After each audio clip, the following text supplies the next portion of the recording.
Joyful blessings. This is Kaylin Castell, and I love that I get to share with you about the upcoming Out of Bounds Sagittarius new moon with Antares, the heart star of the Scorpion, and the key to the heart of the galaxy. I'll share more about why that is in a moment. And just this reminder that we inform the mysteries as much as they inform us because we are the embodied expression of the mysteries. So when we know about what's going on with what's happening in the sky, we can amplify our own intentions and the intent of what's happening collectively with our intention and attention. So this new moon taking place a little late on November 30th for some time zones, early on December 1st for other time zones, is with this star, Antares. And you'll see I put a little heart over the star in the constellation of the Scorpion. So excited to share this with you. It's pretty powerful. And I thought we'd start by kind of energizing the December new moon. It's the 12th moon cycle, Clan Mother. And from Jamie Sam's book, The 13 Original Clan Mothers, this is the clan mother that gives praise. And I love the poem. I feel like this really sums up everything that she's saying about this new moon and how we can bring this insight into our understanding as well. So here's the poem that she created for that. Thank you, Mother, for teaching me to lift my heart in praise, filling my spirit with gladness for the blessings of the beauty way. You have taught me how to sing, how to rejoice, dance, and drum, and how to show my gratitude for the abundance that will come. You have taught me the magic of a change in the mind and heart, an attitude made of the wisdom that celebration of life imparts. I sing the truth of thankfulness when I greet Grandfather Sun, then send my love to Mother Earth for the life force that makes us one. So, just something that you may find supportive, and as you are tuning into this new moon for yourself, to feel into these images that are so beautifully described by Jamie Sams. Now, here is a sky map of what's happening with the new moon. Of course, we can't see it because this is when the moon is with the sun. And the exact new moon is happening at 9 degrees Sagittarius at 32 minutes, with Mercury not too far away. It's retrograde coming back to be cross this place in the sky, actually where the new moon is taking place and where Antares is, 20 degrees and 20 minutes of Sagittarius. It's also an out of bounds Sagittarius new moon. And one of the ways we can see this is here's the sun on the path of the ecliptic, the path that the planets follow. Mercury is right here on that path, and Venus is pretty close to the path, and the moon is very below the path, and it's with the heart star, the red star, Antares. Now, this out of bounds new moon will be at 26 degrees south. The sun can only go as far as 23 and a half degrees south. So it's about 3.5 degrees outside the boundaries of the sun. So it's outside the boundaries of ordinary reality. And I'm going to share more about what an out of bounds moon means. But because it's an out of bounds moon and it's below the ecliptic, it is occulting Antares at 10 degrees Sagittarius. And Antares, the heart of the scorpion, as I've already mentioned, but sometimes also in Chinese perspective, they see this constellation as a dragon. And I have been really geeking out on the dragon energy for all this year because, of course, from the Chinese perspective, this is also the year of the dragon. So very, very cool. Now, one of the things that's interesting about Antares, that as the heart star, it's also one of the four royal stars of the ancients. And the ancient alchemists felt that this star was amplified and magnified whenever a planet was with the star. So it would be the best times to make talismans, elixirs, potions, to spend time with ceremonial intention. So we have that going on for us with the sun and the moon, so very closely aligned with Antares. Antares is actually at 10 degrees and 4 minutes of Sagittarius. So it's within about a half a degree of being exact. And of course, there's an occultation taking place, and we'll cover that a little bit more in a moment. But here's Mercury also aligned with the star Rasselhag, Mercury at 20 Sagittarius, Rasselhag is at 22. So it has been crossing in back and forth in alignment during this retrograde with this star in the constellation of Ophiuchus, also known as the Serpent Bearer. And what's remarkable about this is that the constellation of the Serpent Bearer is also connected to Asclepius. And in ancient Greek times, Asclepius had healing temples all over Greece. And when people would come to the healing temples, the first thing that they would have them do is put them to bed with an intent to have a dream so that that would help them figure out how to heal whatever issue was up for the person. So we've got Mercury. It's stationed retrograde very close to this point. It's still right very close with Rasselhag, the crown chakra of Ophiuchus, the serpent bearer. And it was the serpent that taught Asclepius how to bring the dead back to life. And I will put some links in the show notes that go deeper into those stories, really powerful stories to connect with so that we don't take up the time here for those of you who might already know the story. The other thing is that this is happening not too far from the place where the sun will be rising on the December solstice, December 21st, and it is on the galactic cross near galactic center, and I'll show that a little bit more in a moment. And then Venus at 23 Capricorn in the constellation of the Archer. We also have the scales over here. So this is showing, I love to show this because this is showing how the constellations are not the same as the seasonal signs. It's because we're just getting close to the December solstice. We're coming up to be within a month of the December solstice, depending on when you're listening to this. It'll either be close to 30 days or it'll be close to whatever, 10, 15, 20 days. And it'll be somewhere in there where the sun will reach that cross. Now, the out of bounds planets, and just to kind of go into a little deeper on this, the sun always rises due east and due west at the equinoxes and furthest north at the June solstice and furthest south at the December solstice at about 23.5 degrees. Venus and Mars and Mercury and the moon can go outside the boundaries of the sun. And this is what's been known to create an unpredictable energy. It's a wild card factor. It's outside of our boundaries of what we consider ordinary reality. So the Sagittarius new moon on November 30th, December 1st, depending on your time zone, is out of bounds. I think it's at 26. We'll see in a moment. And then Venus went out of bounds October 25th, and it comes back into bounds on December 3rd.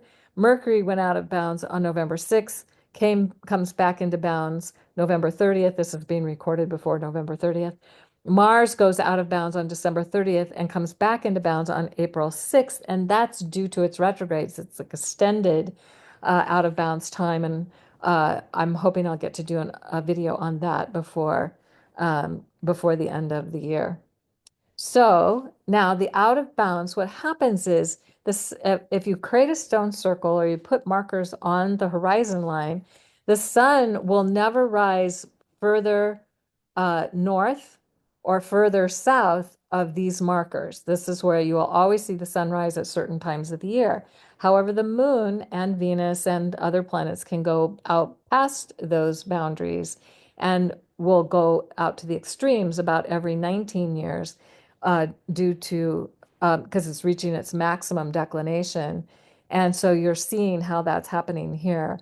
And this means that we are in a time when things can happen that are outside of ordinary reality and that we can allow ourselves to see things like, okay, this is what has happened. How do we see things happening in a new way, in a more inspired way? And in the ancient Scottish tradition, where they built standing stone circles to track the lunar standstill, when the moon goes out beyond the boundaries, that you can see there, it has certain ways that it goes through the stone circles. So amazing. they would say this is when the shining ones would return. And I plan to do a video on all of that as well. So, but just to kind of give you a sense of what's going on with this new moon, which we won't be able to see outside the boundaries, but we know it's outside the boundaries. In addition to that, um, the new moon is a part of a series of occultations over Antares that began on August 23, 2023, and continues until August 27, 2028. So even though we can't see it, here's the sun on the ecliptic, here's the moon covering Antares, creating this occultation, somewhat similar to an eclipse in the sense that it amplifies energy, it accelerates the energy, whatever we're holding in our intention accelerates the energy. And what's you might find interesting about Antares is it is the 14th brightest star in our night sky, won't be visible because it's with the sun. And this series of moon occultations is systematically assisting humanity in attuning our vibrational frequency with the Golden Gate by amplifying and transmitting these starry light codes to our human DNA as Earth is ascending into a new 26,000 year cycle. I'm going to explain more about the Golden Gate in a moment, but it's just so cool that we have a new moon that is really opening the portal to the Golden Gate. Now, being open and receptive to these higher heart-directed vibrational energies is all that is needed to facilitate a more conscious experience of this remarkable new moon and this remarkable time whenever we have new moons, full moons, planets passing by this part of the sky. So you see Antares here, the moon's right on it, the sun above it, as I already showed, but feeling inspired to do that again. Now, the new moon occulting Antares is a powerful time for checking in with your own personal ascension process, asking for guidance and connecting with your true heart's desire and what your heart already knows. Our hearts are these wise, amazing energies. And it's not just the physical heart, it's really the heart energy, the heart chakra. And this is literally happening as in the heart chakra gate of the Venus cycle. The throat chakra gate won't happen till December 4th. So we're still in the heart chakra gate as we have this new moon with the moon activating the heart star of Antares and the key to the heart of the galaxy. And we'll see more about that in a minute. In fact, the tail of the scorpion is pointing up to galactic center, the heart of our galaxy. So our opportunity is to connect viscerally because we can't see it visually. If it was a full moon, we would go out and see it visually, but it's a new moon, so we won't see it. But we can have that visceral connection with the mysteries of Antares amplified by the new moon to discover what unique teachings and special powers are available to us now, especially the power of the heart, the power of love and the heart, and coming from a loving, heartful energy can change everything. And it's never been more needed or necessary than it is now. So just keeping that in mind. Now, the other thing is that just to give you another visual of this, this is the sun and the moon occulting Antares. We can also see that here's Mercury aligning with Rasselhag and suggesting that messages may be coming to us through our dream time, powerful messages coming to us through our dream time. So this is something we can tune into and allow and maybe even have intention around that our dreams help bring through something. Now, the winter solstice is again shown here, and then I'm showing galactic center. So here's the center of the galaxy. The Archer, also known as Sagittarius, but we can see that the new moon in Sagittarius is in the Scorpion. So because we're getting the zero Capricorn point is the December solstice, which is happens to be rising on the galactic cross at the galactic center, near galactic center. Here's the center of the galaxy. The Archer's arrow is pointing right at the center of the galaxy, and the Scorpion's tail is pointing up to the center of the galaxy. So this is an amazing, it's just like this new moon and so many things that have been happening over the last few years, but what's happening right now is just an opportunity for us to, again, tune into our heart energy. What would it take for us to really come from love and gratitude and appreciation? Now, here's the chart of the full moon, November 30th at 11:21 p.m. where I live. So, but for many people, that's going to be December 1st with Mars opposite Pluto. And this is something that is part of that Mars retrograde. Mars is going to go retrograde in a few days after the new moon and is staying in opposition to Pluto for a long time due to that retrograde. So this is also showing where Mars is located in the constellation of the Crab, even though it's in the sign of Leo, it's in the constellation of the Crab. And it's also near the Beehive cluster. And I have written a lot about the Beehive cluster. I will put a uh, link to that article in the show notes. So if you're interested in getting more of the details of that. Plus, we have Saturn squaring this sun moon, new moon, adding this um, idea or this suggestion that we have assistance in crafting a new reality based on where we're focusing our intention.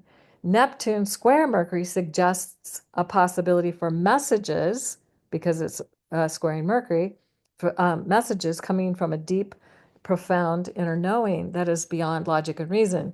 And oftentimes, um, if we think about Mercury and wanting it to be um, more, I actually should have put that over just a little bit more to line it with Mercury. But anyway, Neptune, Mercury, and Saturn with a new moon. And for some reason that shifted a little bit. But anyway, the point is that we often think of things from a logical, rational perspective. Mercury is retrograde, so it's more right-brained during its retrograde phase. It's in Sagittarius, more of a right-brain expression of the mind that is intuitive, that knows things without knowing how it knows. And Neptune is also very similar to that energy. So this is powerful happening just before or just at this new moon time. And also Mars is going retrograde on December 6th, and it's very, very close to the Beehive cluster as well. So I'll share more. I'll definitely share about that. Now, Antares is key to the Golden Gate.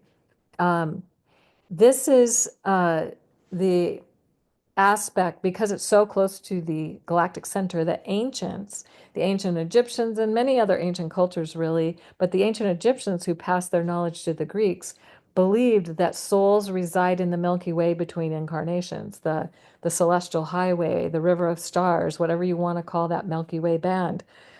And that there are two gateways on the Milky Way. One is at the galactic edge, that I'll share about more in another video at another time, between the bull and the twins, and then the one at the galactic center between the archer and the scorpion. So the one at the galactic edge was the silver gate, and that's where they considered souls that were descending toward Earth. And the other was at the Golden Gate of Sagittarius, actually, not necessarily what we would call it. We could call it the constellation of the Archer, where souls ascend to other realms. And in Egyptian look at how souls, when they were passing, they could go on to another realm and dimension, did not need to necessarily come back and reincarnate. So other versions felt human souls can ascend by either gate. And the silver gate leads to reincarnation and the ancestors, and the golden gate leads beyond the process of reincarnation as something chosen. The golden gate is where the gods descend into this realm. And this comes from a website that I don't even know if it's still available, but I put the link in here, and I'll put it in the show notes if it still works, that where this information came from from some years ago. So that is the essence of this new moon, sun and moon conjunct Antares, key to the Golden Gate of Ascension, and how are we opening the portal to create an opportunity for the great shining ones to return and basically our awareness that we are the shining ones that are returning. I feel like that is what this new moon is all about, and the opportunity that we have is to come from that place of the heart, come from the place of love, and if enough of us do it, it will change everything. So here's to a joyous, happy, um, fun, and amazing, magical new moon.